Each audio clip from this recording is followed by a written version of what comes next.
नहीं अघाय। यदि तुम्हारा ध्यान किसी और तरफ रहेगा तो न मेरे उपदेश से कथा लाभ उठा सकोगे और न ही अन्य कार्य ही आपका बन सकेगा।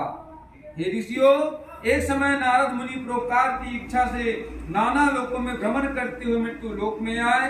मृत्यु लोक में नारद ने देखा कि जितने मनुष्य हैं सबके सब अनेक प्रकार के दुखों से दुखित हैं और भांति भांति की योनियों में जन्म लेकर अपने पापों को भोग रहे हैं।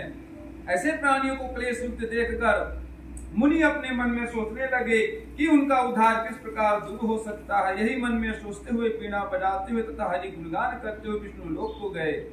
अतः विष्णु लोक में पहुंचकर नारद मुनि ने देखा कि शुक्ल वर्ण भगवान चार भुजाओं से युक्त हैं और चारों भुजाओं में क्रम से शंख चक्र गदा पद्म तथा कंठ में मनमाला विभूषित सुशोभित है। ऐसे देवों के देव तथा स्वामी भगवान की नारद जी स्तुति करते हैं और भगवान आपको साष्टांग दंडवत है। आप वाणी और मन से परे हैं, आपको प्रणाम है। आपके अनेक रूप हैं, आपकी शक्ति अनंत है। आप आदि मध्य और अंत से रहित हैं। आप निर्गुण और तीनों गुणों सत रज तम की आत्मा तथा संपूर्ण प्राणियों के ही आदि कारण एवं अपने भक्तों के क्लेश दूर करने वाले हैं। इस प्रकार नारद जी के मुखारविंद से स्तुति सुनकर भगवान ने नारद जी से पूछा, हे नारद, आपका आगमन वैकुंठ लोक में किस लिए हुआ? आप क्या चाहते हैं? हे महाभाग, आप मुझसे कहें, मैं उसका यथोचित उत्तर दूंगा। हे भगवान, मैं मृत्यु लोक से इस समय आ रहा हूँ। वहां जितने मनुष्य हैं सब अनेक प्रकार के क्लेश से युक्त हैं और नाना प्रकार की योनियों में जन्म लेकर पाप कर्म में लीन हैं। इसलिए हे भव भयहारी भगवान, कोई ऐसा उपाय बताइए जिससे उन प्राणियों का दुख छूट जाए। यदि आप मुझ पर कृपा रखते हैं तो कहिए, मैं सुनता हूँ। दीन दयाल विरद संभारी, हरहु नाथ मम संकट भारी। श्री भगवान ने नारद जी से कहा, नारद, तुमने भली बात पूछी है। इससे संसार का कल्याण होगा। प्राणी पापों से मुक्त होकर परम पद को प्राप्त होंगे।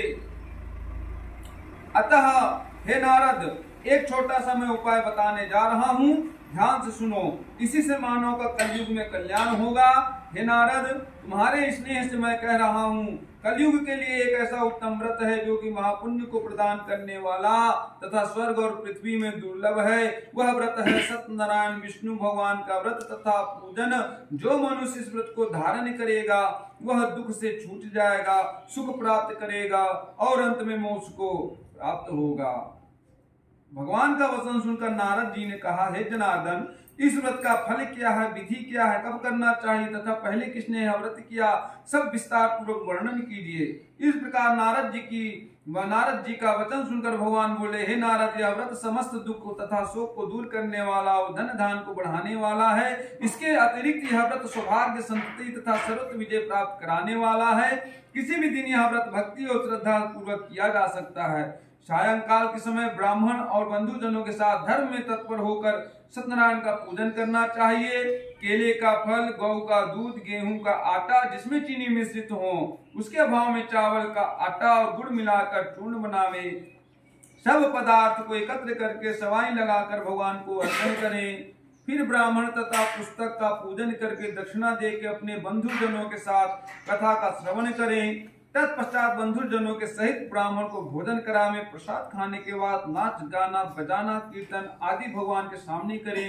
इसके बाद जब लोग अपने घर जाने लगे तो सत्यनारायण का नाम स्मरण करते जाएं। इस प्रकार हे नारद, यह व्रत जो मनुष्य करेगा वह वांछित फल पाएगा। विशेषकर कलयुग में इससे सरल और कोई उपाय नहीं है।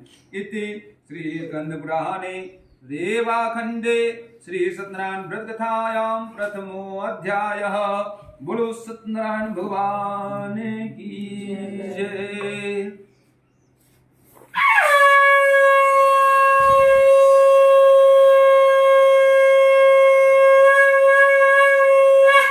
वृंदावन बिहारी लाल की जय। बांके बिहारी लाल की जय।